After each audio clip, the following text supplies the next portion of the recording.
நேத்தி tourist family படம் பார்த்தேன். அந்த படம் எப்படி இருக்குது அப்படின்றத இந்த வீடியோவில் பார்க்க போகிறோம். என்ன அப்படின்னு பார்த்தீங்கன்னா, இந்த படத்தோட கதை அப்படின்ற போது ஷார்ட்டாக சொல்லணும். ஸ்ரீலங்காலேருந்து ஒரு ஃபேமிலி வந்து இந்தியாவுக்கு வராங்க. அவங்க என்னென்ன ஃபேஸ் பண்ணுறாங்க அப்படின்றது இந்த படத்தோட கதையாக இருக்குது. இந்த படத்தில் வந்து ரொம்ப எக்ஸ்ட்ராடினரியான பெர்ஃபார்மன்ஸ் எல்லா சைட்லையுமே இருந்து அப்படின்னு நம்ம சொல்லலாம். ரமேஷ் திலக்கில் ஆரம்பிச்சு சசிகுமார் சார்லாம் எக்ஸ்ட்ராடினரியாக பண்ணியிருக்காரு. சிம்ரன் மேடமாக இருக்கட்டும், பிபின்னா இருக்கட்டும். பிபின் ரொம்ப நல்லா பண்ணியிருந்தாரு. ஃபர்ஸ்ட் தமிழ் படம் ரொம்ப நல்லா பண்ணியிருந்தாரு. அந்த சின்ன பையன் வந்து பயங்கரமாக நடிச்சிருக்கான் அப்படின்னு நம்ம சொல்லலாம். ரொம்ப எக்ஸ்ட்ராடினரியான ஃபிலிம் இது. அபிஷான் வந்து ஃபர்ஸ்ட் படமா அப்படின்னு கேட்டிங்கன்னா, என்னப்பா இவர் ஃபர்ஸ்ட் படம் பண்ண மாதிரி இல்லையா, அவ்வளோ நல்லா எடுத்திருக்காரு அப்படின்ற மாதிரி இருக்கு. 2-3 சீக்வன்ஸ் நான் சொல்லணும்னு நினைக்கிறேன். அதில் முக்கியமாக வந்து அப்பா பையன் சீக்வன்ஸ் ஒன்று இருக்கு. பிபின்க்கும் சசிகுமார் சாருக்கும் ஒரு சீக்வன்ஸ் ஒன்று இருக்கு. அந்த சீக்வன்ஸ் வந்து பிளாஸ்ட். அந்த சீக்வன்ஸ் அது வந்து எப்படின்னா, ஃபர்ஸ்ட் நம்மளை பயங்கரமா அழ வச்சுட்டு அப்புறம் பயங்கரமா சிரிக்க வைக்கிற மாதிரியான ஒரு சீக்வன்ஸா இருந்துச்சு அது அப்படின்னு நம்ம சொல்லலாம்.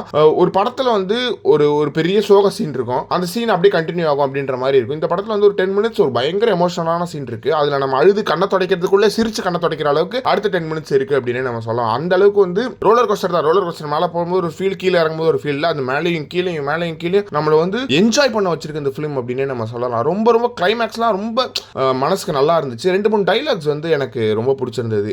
பக்ஸ் ஒரு இடத்துல சொல்லுவாரு, இந்த மாதிரி வந்து என் ஃப்ரெண்டும் ஸ்ரீலங்கன் தமிழ் தான், அவனும் இந்த மாதிரி தமிழ் தான் பேசுவான் அப்படின்ற மாதிரி சொல்லும்போது, அப்போ வந்து யோகி பாபு சார் ஒரு டைலாக் சொல்லுவார், அவன் எந்த போட்ல வந்தானோ அப்படின்ற ஒரு டைலாக் இருக்கு. அது வந்து ரொம்ப பெயின்ஃபுல்லான டைலாக். வந்து அது ரொம்ப ஈஸியாக நம்ம கடந்து போயிடுறோம். பட் ஆனால் அந்த மக்கள் போட்ல வந்து இங்கே அகதியாக வாழ்ந்துகிட்டு இருக்காங்க அப்படின்றது வந்து ரொம்ப பெயின்ஃபுல்லான இருக்கு. அது கிளைமேக்ஸ் டைலாக் வந்து நீ அகதி இல்லப்பான்னு சொல்ற இடம் வந்து எல்லா தமிழ் மக்களோட ஒரு வாய்ஸை நான் பார்க்குறேன் அந்த படத்தை.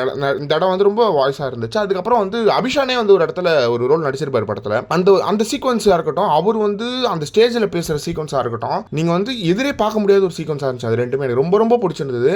நம்ம சாப்பிட்டியாப்பான்னு ஒருத்தரை கேட்குறோம் அப்படின்னா அது எவ்வளோ ஒரு சேஞ்ச் அந்த மனுஷங்களை கொடுக்குது அப்படின்றது வந்து ஒரு சாதாரண விஷயம் கிடையாது அப்படின்றது வந்து பிரில்லியண்டா பண்ணியிருந்தாங்க. அதே மாதிரி சசிகுமார் சாரோட ரோல் பர்ஃபார்மன்ஸ் அப்படின்ற போது நம்ம ரோலை பார்க்கணும். அவரோட ரோல் வந்து ரொம்ப நம்ம கிரேவாக நிறைய ஃபிலிம்ஸ் பார்த்துட்டோம். கிரேவான கேரக்டர்ஸாக நமக்கு நிறைய காமிச்சிருக்காங்க. அது ஒரிஜினல் தான், நம்ம அப்படி தான் இருக்கோம், நமக்குள்ள பிளாக் அண்ட் ஒயிட் ரெண்டுமே இருக்குது, அது சேர்ந்து கிரேவாக தான் இருக்குது அப்படின்றத நம்ம அக்செப்ட் பண்ணிக்கலாம். பட் இந்த மாதிரியான படங்கள் வேணும்னு நினைக்கிறேன் நான். ஏன்னா வந்து எனக்கு வந்து இவ்வளோ நல்ல மனுஷனாக இருக்காரு, இவ்வளோ நல்ல மனுஷங்களாம் இருக்காங்களா, இப்படிலாம் இருக்க நல்லா இருக்கே, ஒரு மாதிரி இருந்தால் எப்படி இருக்கும் அப்படின்னு சொல்லிட்டு நம்மளை வந்து நம்மளோட கிரே சைடெல்லாம் கொஞ்சம் தள்ளி வைப்போம். நம்ம படத்தை பார்ப்போம், நம்ம பிளாக் அண்ட் ஒயிட்டில் எதுவும் கிடையாது, ஒயிட் தான் அப்படின்னு சொல்லிட்டு நம்ம கொஞ்ச நேரம் காட்டினது வந்து எனக்கு ரொம்ப ஃபீல் குட்டாக இருந்துச்சு அப்படின்னு நான் சொல்லுவேன். ஜான் ரோல்டன் வந்து அவருக்கு என்ன வந்துச்சுன்னு தெரியல, அவருக்குள்ள வந்து ஏதோ இறங்கியிருக்குன்னு நினைக்கிறேன். ரொம்ப எக்ஸ்ட்ராடினரியாக மியூசிக் போட்டிருக்காரு. கடைசி யுவன் சாரோட சாங்லாம் வந்து ரொம்ப நல்லா இருந்துச்சு. ரமேஷ் திலக் டைலாக்ஸாக இருக்கட்டும், ஒரு இடத்துலையுமே வந்து MS பாஸ்கராக இருக்கட்டும், எல்லாரோட பர்ஃபார்மன்ஸுமே வந்து டாப் நாச்சாக இருந்துச்சு. இந்த படம் தயவு செஞ்சு மிஸ் பண்ணிட்டீங்க, தேட்டரில் மிஸ் பண்ணிட்டு அப்புறம் ஓடிடியில் வந்து அப்புறம் ஓடிடியில் என்ஜாய் பண்ணணும்னு நினைக்காதீங்க. கம்ப்ளீட்லி